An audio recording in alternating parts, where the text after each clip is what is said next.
তাণ্ডব টিম আসতে চলেছে ভারতে। আগামী 9 মে ভারতে আসতে চলেছে শাকিব খান এবং তাণ্ডব টিম সবাই। ইয়েস, তাণ্ডবে যুক্ত হতে পারে সুপারস্টার জিৎ। ওপার বাংলার এপার বাংলার দুই সুপারস্টার একসঙ্গে এবার পর্দা কাঁপাতে পারে। কেমিও থাকতে পারে সুপারস্টার জিতের। ইয়েস, এমন খবরেই শোনা যাচ্ছে নেট পাড়ায়, এমন বাজ বিভিন্ন সময় শোনা যায় শাকিব খানের সঙ্গে এই সুপারস্টার, এই সুপারস্টার, ওই সুপারস্টার সবারই কেমিও থাকার কথা শোনা যায়। তবে কখনো কখনো সত্য হয়, কখনো হয় না। তবে এবার কি সত্য হতে পারে? সুপারস্টার জিৎ কি তাণ্ডব সিনেমায় যুক্ত হতে পারে? এই সিনেমায় কি একটি বিশেষ কোনো ক্যারেক্টারে সুপারস্টার জিৎকে দেখা যেতে পারে?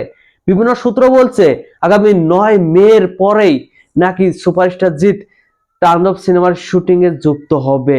ইয়েস, তাণ্ডব টিম 9 তারিখে ভারতের উদ্দেশ্যে আসবে এবং তারপর পরেই সুপারস্টার জিৎ শাকিব খানের সঙ্গে পর্দা ভাগাভাগি করতে চলেছে, এমন খবরেই শোনা যাচ্ছে।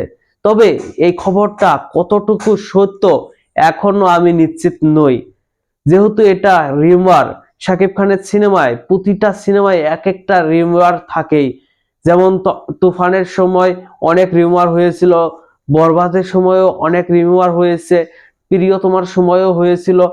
শাকিব খানের প্রতিটা সিনেমায় রিউমার হয়। এই রিউমারটা এখন দেখার বিষয়, এই রিউমারটা কতটুকু সত্য হতে চলেছে। এবং তাণ্ডব সিনেমাটির গল্পটি কিন্তু হবে একটি টেলিভিশন চ্যানেলের হামলাকে কেন্দ্র করে।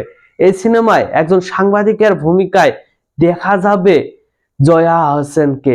ইয়াস, তিনি ইতিমধ্যে শুটিং এ যোগ দিয়েছে, গতকাল থেকে তিনি শুটিং এ যোগ দিয়েছে বলে জানা গেছে। তো ভিউয়ার্স, এই পুরো বিষয় নিয়ে আপনার কোনো মতামত থাকলে অবশ্যই কমেন্ট বক্সে জানাবেন।